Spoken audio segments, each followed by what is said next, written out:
Hello, you awesome friends, and welcome to our next live webinar, Creating a Selling Elevator Pitch. My name is Edward Zier, and it's a pleasure having you here tonight. And this is for the early Monday of September 2016. So it's great having you here. And it's funny, actually, I've done this webinar quite a few times historically, and here is my latest version of it. Always forever updated with the latest content. So welcome, and thank you for joining me tonight. Now, in tonight's live webinar, I am here to help you get more clients, more money, and more time. I'm completely passionate about it. And I want to thank a few people. If you look at this image that I have here, this photo's taken, you'll see me in the blue shirt on the left. Over my left-hand shoulder in the photo is the awesome Mark Kite. He's actually a sales mentor, and I've got some input from him. And if you look next to Mark Kite, the lovely Asian woman in the back is the awesome Martha Arafin, who's a web developer. Now, we actually ran this live webinar in a workshop a few days ago, about a week ago, and it went really well. So this content has been through the live workshop and everything, and it's something that I'm very proud of. So great having you here as I go through all the content, and full acknowledgements to them. The other thing I want to mention as well is you might be live on the line tonight, in which case you can ask questions, or you might be a client and listening to this in my awesome Marketing Vault archive. Either way, please ask questions. If you're not a client yet or not a Vault member, please, of course, consider that. Like all things, this is general knowledge and information. Got any questions, please ask me.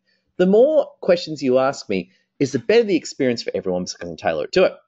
Now, for those who don't know me, I'm a marketing mentor, ex-military, ex-corporate, survivalist, business leader built for extreme situations and danger. So I originally started out working as a Fed a very, very long time ago, my early military days, and became a corporate. Over years, had a very successful marketing career, and then eventually I went out on my own. So I've generated over $100 million Australian dollars for my clients over the years. I've also worked with thousands of business owners and entrepreneurs. I've helped my clients multiply their sales mean time, and interestingly, for startup clients, help them go from 0 to 6 figures in less than 12 months. And I'm a postgraduate in marketing. Now, there's enough about me. Let's get straight into the content, which is why you're here tonight. Now, if I reflect back, I always like to think about going back to where it all began. Now, if you think about it, humans started in straw huts one day, and then one day they was addressing the Roman Senate, to people on the moon addressing the earth. Top one-liners have been throughout our history. And the interesting thing is that words carry more strength than steel, and done correctly, it can move people to buying our services. And if you think about it, when it comes to our pitch and what we say, it's absolutely critical, because here's the reality. We're in a future where people are fed up with BS, long stories, and fluff. People are hungry for the facts. They're hungry for information. And the reality is that by being as direct as possible and being a lot stronger in our elevator pitch, we can help people get the edge in such a completely crazy world. Now, I actually mentioned this in my last webinar, which did talk about more copywriting.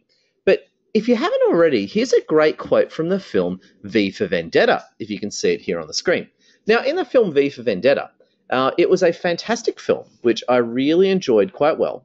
And in this actual film, there was a great quote where basically V takes control of the state-occupied television network.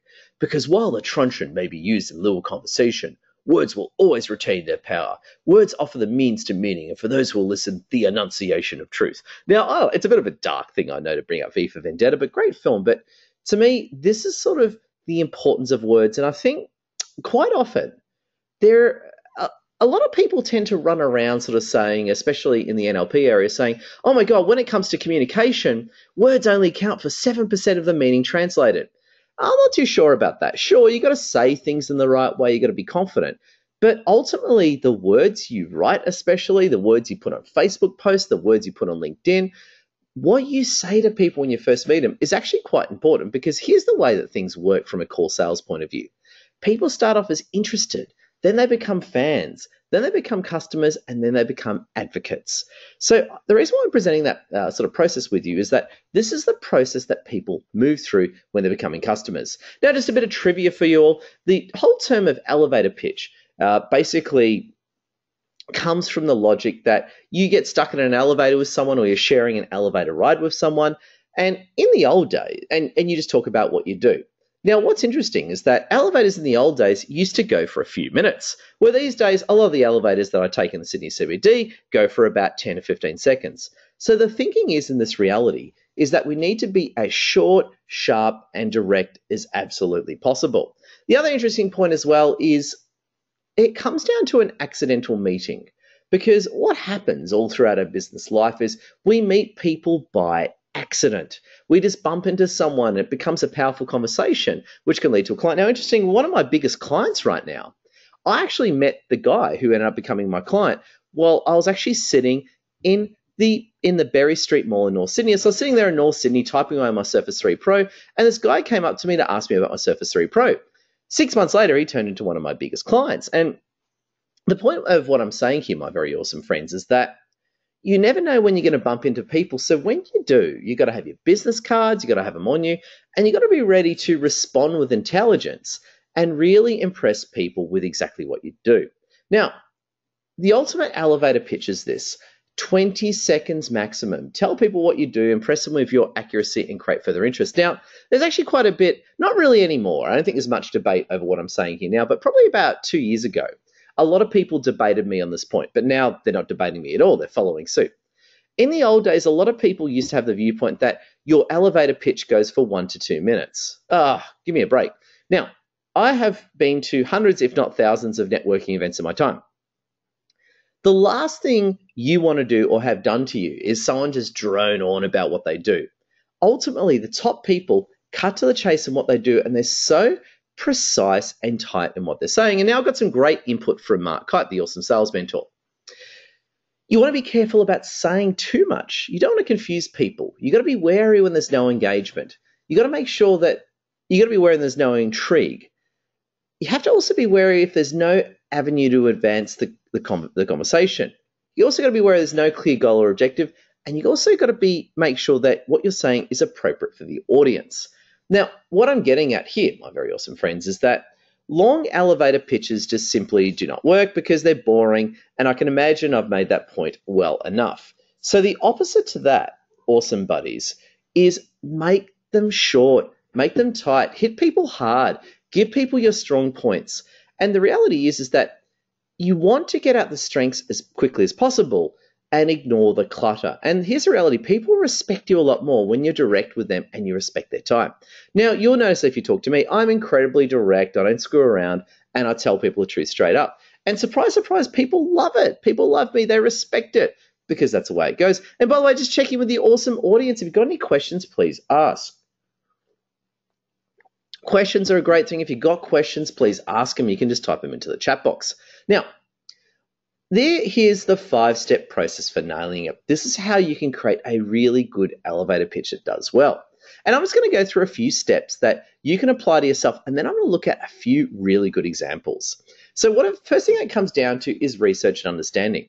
You want to think about your business. You want to think about what you do. You might do a bit of Googling. You might sit there and figure out exactly how a lot of people in your space pitch themselves. Now, you want to be sort of careful doing this because when you research other people too closely, it reduces your own innovation, but it's good to know what other people say around town. I think it's a very important thing, and you can pick that up when you go out business networking.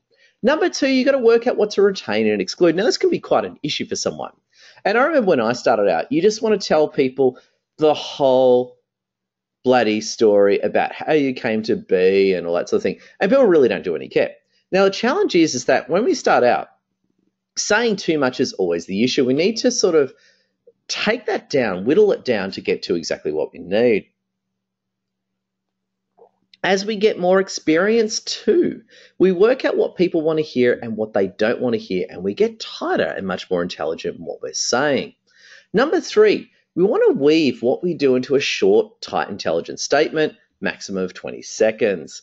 Number 3, what I usually recommend is this actually. You might write down your elevator pitch and it might take up half a page or something insane like that. Then you go through and you whittle it down and you make it more simpler, brief, and powerful. And you got to remember, things change over time. Your elevator pitch will vary as time completely passes. The other point I want to make is you got to remember that you always have to be challenging your own elevator pitch. So even if you come up with the best elevator pitch after this webinar, which I certainly believe that you will, keep changing it and keep improving it, because the more we do that, the better. Now, I want to get straight into the examples because elevator pitches are an art form, and I want to pick on the most hardest example of elevator pitches there are: coaches. Now, coaches, historically struggle with elevator pitches. And I'll tell you a simple reason why.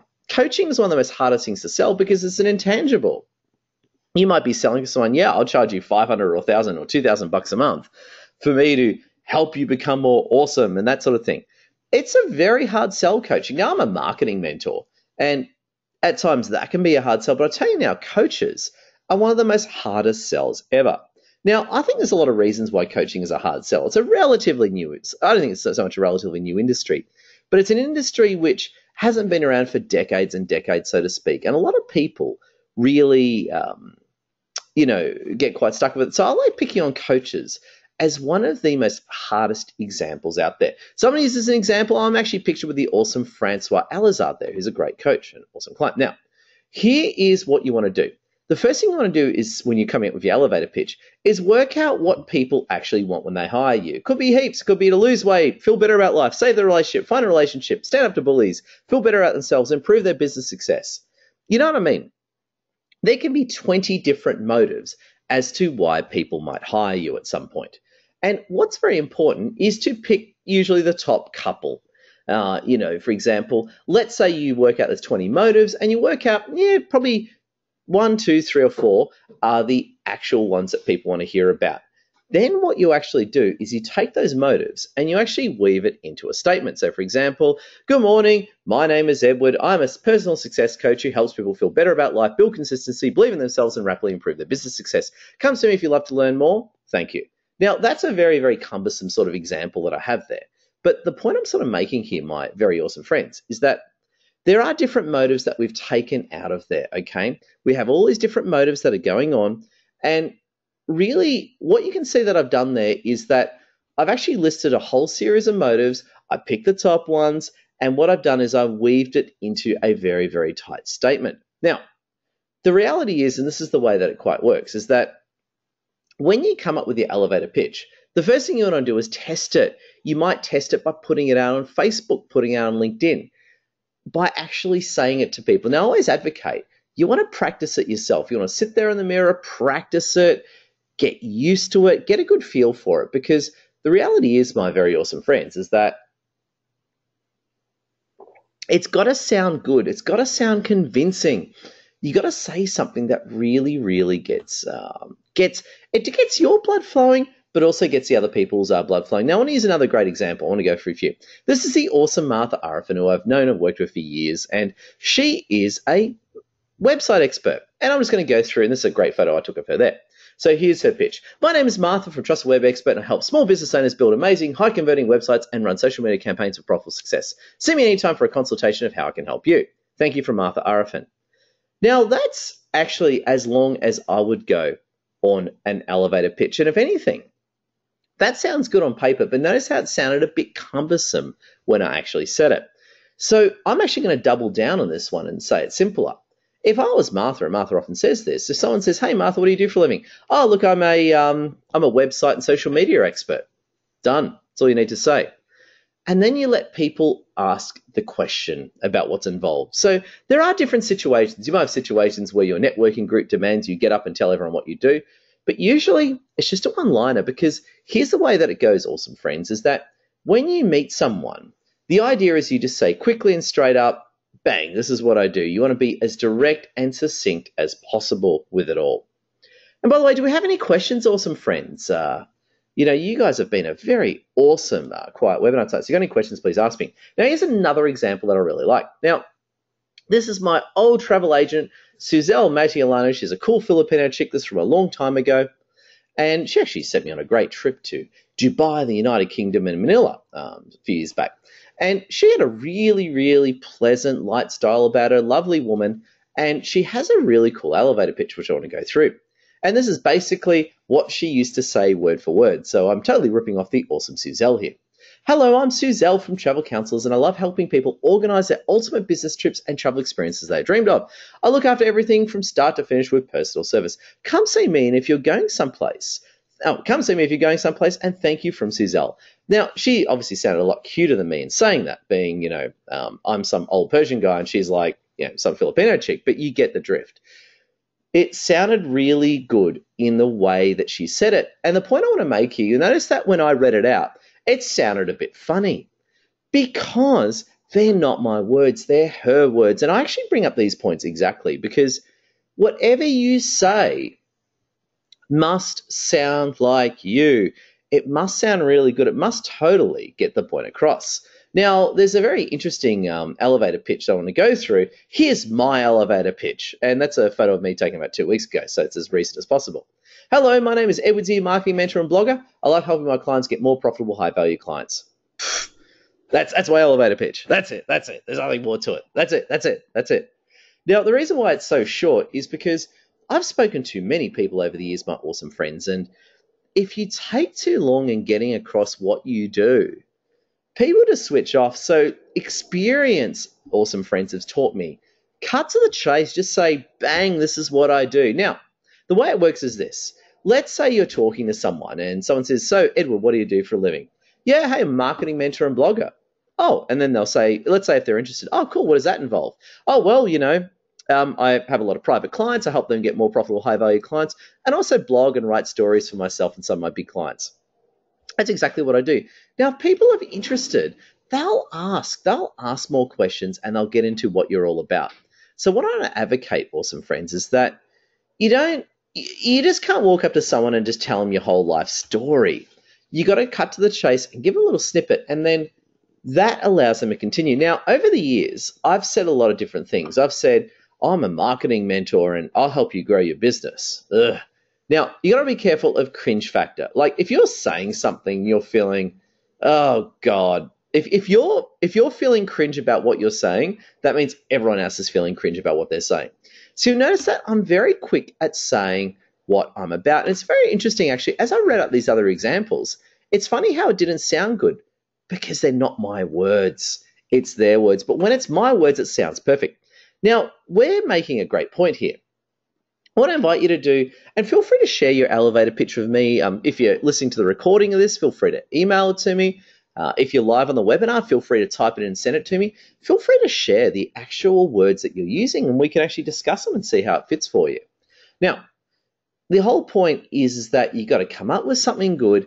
It'll never be perfect, but the idea is take your best shot. You'll never get a perfect elevator pitch, and to me, it never is perfect. Now, I usually go to an event once or twice a week. I usually speak at I used to go more networking, where these days I more speak at events and just hang out and chill, which is really awesome. But the point is you got to take your best shot. Keep tweaking and keep going to what you're doing. Now, just got a few interesting points to make here. Avoid the mistakes that I've gone through. Plan ahead. Think about the right people who you might meet. Know your goal. Know why people would work with you. Always share the benefits of what you do. Use a framework to make it easier. Smile and get confident delivering your pitch. Now, one point I want to really focus on there is always share the benefits. Now, I'll go back a little bit to my own elevator pitch. Now, I'm a marketing mentor and blogger. The whole point of hiring me is to help you get more profitable, high-value clients through me educating you and helping you. That's exactly what I do. Now, the thing is that people, and this is the point I want to make, people don't learn marketing for the hell of it. People don't just do marketing because it's fun. They do it because they want to grow their business. They want more clients. They want to become more successful. I really want to advocate that to you, my awesome friends. Think about why people are. Think about the outcome of what you actually do and make sure to talk about that. Now, I want to go back to Suzelle for the moment, actually. And Suzelle actually moved on from her business. She actually sold it and went into the business-to-business side of things. So she went really up in her industry. Now, what's interesting in the case of Suzelle here is that Suzelle from Travel Counsellors, if you think about it, she is competing against people going on the internet, okay? So you can get anything cheaper online. Now, why would you hire someone like Suzelle and pay more money? Well, the simple reason is, and Suzelle was very good at this, is that she would help people create amazing business trips and the travel experiences they dreamed of. And she would offer her own personal experience and knowledge. So instead of poor me jumping online and, going totally insane trying to buy my own tickets to, Dubai, the UK, and Manila, she did it all for me, and she knew the great places to stay. She had all that research and information, so I could have the unique trip. Now, what's important about all this is that She didn't push price. In fact, going to travel counselors is not the cheapest thing you can do, but it's one of the most powerful and awesome things that you can do in these cases. So is that helping awesome friends? If you've got any questions or anything, I want to ask you any questions, any thoughts. So if you've got any, I'd love to hear them. Even bounce your own pitch off me, and I can give you some good commentary on that. So let's keep going, shall we? Got a few points. Got a few key salient points to make. Always use simple street language. If you don't like your own elevator pitch, no one else will. Be wary of cringe factor. Now, I'm going to spend a bit of time talking about cringe factor. This happens to me quite a bit. Now, I remember some years ago, actually, this is at a chamber event, actually. It doesn't normally happen at chambers. Chambers are usually full of awesome people, but you do get the odd riffraff get in there. And I met this person, this dude, who'd been eating something with garlic in it. And I think they were a smoker, and basically it was really gross. Anyway, I met the person, and all they did was just walk up to me and just bombard me with a 2-minute elevator pitch, saying, "Oh, Edward, are you a marketing consultant? Well, I do." It was like websites and SEO. "I do like websites and SEO, and I'm really good at them, and blah, blah, blah, blah, blah, blah, blah, blah, blah," and just kept going. Now, these days, I just interrupt people if I'm not interested. I'm a lot more direct and brutal these days. But in those days, I was much more politer and I just took it. But the point is, it didn't make me think anything good of them. And it was cringe factor. His pitch was cringeworthy. It just sounded awful. But let's compare it to people who actually sound really good. Martha, for example, she just sounds fantastic. She sounds humble. She sounds intelligent. And you know she's telling the truth. She's completely authentic in what she's doing. So there's some of the key salient points I want to make, my very awesome friends, when it comes to actually doing that. Pardon me, losing my voice. Oh, that is better. Make it sound real. Would you buy it? And that's a good point, actually. Would you? Would you actually buy the services that you're selling? Good point, actually. Something to think about. And of course, get out there, test and explore all your ideas and take action now. So what I want to do, awesome friends, is I'm just going to do a quick recap. We've been here for an awesome 20 minutes. You know, I move very quickly. I'll do a quick recap of what I've gone through tonight and just make some additional points that come to me as I recap going through all the slides. And this is the time for you to ask your questions. You want to ask your questions? I charge hundreds of dollars an hour. You've got me for free right now. So please ask your questions so I can best help you as much as possible.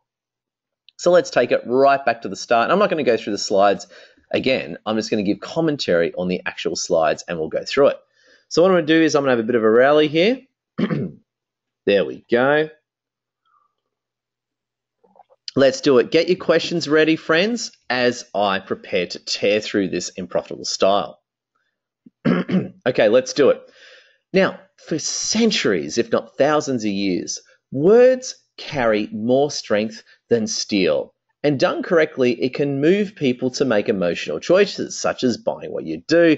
People are fed up with the BS. You've got to cut to the chase these days. And go watch the film V for Vendetta. It talks a lot about the meaning of words. Of course, it's more in a revolution done in an alternate dystopian future, but it still sounds pretty cool. It's a good film to watch. And remember the sales process. Please don't just walk up to someone and expect your 20-second pitch to turn them straight into a customer. Your 20-second pitch is meant to get people interested, to start a conversation. Just to point out as well, I'm not just talking face-to-face. I'm talking Facebook. I'm talking LinkedIn. I'm talking all the main platforms. Elevator pitches originally came from the idea of riding an elevator, but remember, elevators used to take about 2 minutes. Now they take 20 seconds, and to me, it's reflective on how much society is sped up. So you want to learn how to cut to the chase. You want to be as quickly as possible. One of my biggest clients today I met while sitting in Berry Square on my Surface 3 Pro. Take no longer than 20 seconds. Tell people what you do and be accurate and detailed on what you do. Just be careful of the main pitfalls. Don't say anything that's confusing, that's boring as hell, or has no clear objective. Be as direct as possible in what you can. And thank you, Mark Kite, for those tips. Make sure as well you keep it as interesting as possible. You have short, tight messaging. You really understand the keywords that people have and what you actually need to focus on. The shorter, the better. A few steps that you can go through to actually help you nail your elevator pitch. Do a bit of research, listen to what other people say, but don't get too caught up with that. At the end of the day, you want to do your own thing and you want to stand out as uniquely as possible. It's good to do some research, think of what people are doing out there, but you can do better than that. You can nail something really good for yourself. We always start off with heaps of stuff, so work out what to keep and what to get rid of as time passes. It's very important to do that. And as you really go along, it's really important to weave it all into a short statement, and that's an art form. And that's when you sit there on your own and say it out loud. So you might write down something that sounds wonderful. When you say it, oh, it just sounds awful. But you know when you get it. You know when you totally nail it. And usually at the start, it is quite hard, but it gets easier and easier as time passes. Always test it. An elevator pitch is not said as not an elevator pitch. An elevator pitch only exists when you actually say it to people. And even the big companies struggle with this. Everyone does. It's in fact, actually, when you meet corporates who are going networking, because they don't go networking very much, they usually don't know what to say. It's actually quite funny watching big shots who earn 200K a year not knowing how to present themselves. Ha, ha, ha. Happens all the time. Now, coaches, they're the hardest. If you're a coach and you learn how to pitch yourself, God bless you, because a lot of them really struggle. And there's an awesome Francois Ellis out there who actually promotes himself very well. Now, one good process that I really like is actually working out all the different motives of why people might hire you. It's very easy to figure that out. Pick the top 1, 2, I usually suggest, 1 or 2. Pick a few more if it suits you. And then you weave it into a very, very tight statement to make it sound really, really good. Now, what's important with all that in mind is you got to make sure you say it with confidence and strength because, to me, it's 50-50. The words are part of it and the way you say it is the other part. Now, like my friend Awesome Martha, who's a web person, this is her older pitch. She now says it in less words. Hey, I'm Martha I'm Martha from Trusted Web Expert, and I'm a website specialist. Pure and simple. It's just so easy. And you let people ask questions. The awesome Suzelle from Travel Counselor, she organizes travel experiences of your dreams with fantastic personal service. Great, there's nothing too complex there because they've worked out what's totally stuck over the years. You've got mine here as well, which is really, really cool. So there you go, friends. There's a few different ideas which are to help you out. But remember, it shall never, ever be perfect. So please never, ever think that it will be perfect because I can tell you that it won't. And you want to avoid the mistakes and you want to really cut to the benefits of why people should really listen to you. And to me, that is quite important. Simple street language. If you don't like it, no one else will. Beware of cringe factor. And there you go. And take action, awesome friends. Get into it right now. Don't mess around. Get into it and totally love it. So there you go. We've come to the end of the actual slides of a live webinar because I tear through things very quickly. Just want to acknowledge all the content I've used, right from video games to Eric Cartman to Fallout and everything. And hey, if you've got any questions, please ask me now. I'd totally love to help you. Now, if you're not a client of mine already, I would so love you to do that. Check out my website, excellenceabove.com.au. You can Google my name. You can learn about my awesome Marketing Vault mentoring program. Fantastic way of working with me one-on-one. It's a great way of doing it. And of course, that brings us to the conclusion of our evening. I like to get these done in a good half an hour because I respect the time that you've given me. And I want to deliver as much information as value as possible. So just to let you know, this will be recorded. It will be coming out on my blog tonight, and I'll stick it in my newsletter, which comes out Friday, 11 a.m. So there you go, awesome friends. Thank you. You've been a great, quiet audience. I'm looking at all you beautiful people now. If you've got any questions, you can email me. I'm just going to type it into this little chat box. There's a chat box right here. That's a good chat box. There we go. excellenceabove.com.au. That is my email address. And, of course, check out my website if you'd like to learn more about what I do. So there you go, awesome friends. I can't believe there's no questions. But I just want to say thank you. Got any questions, just email me, contact me. I'm here to help. Oh, Samantha, thank you. I just want to acknowledge the awesome Samantha Harvey. She was the first one to log in. God bless you, Samantha, and God bless you, everyone. Stay awesome, friends. Love your work. Have a great evening. I'm going to get this recording up now. And join me in the next fortnight for the next webinar, which we'll be working on now.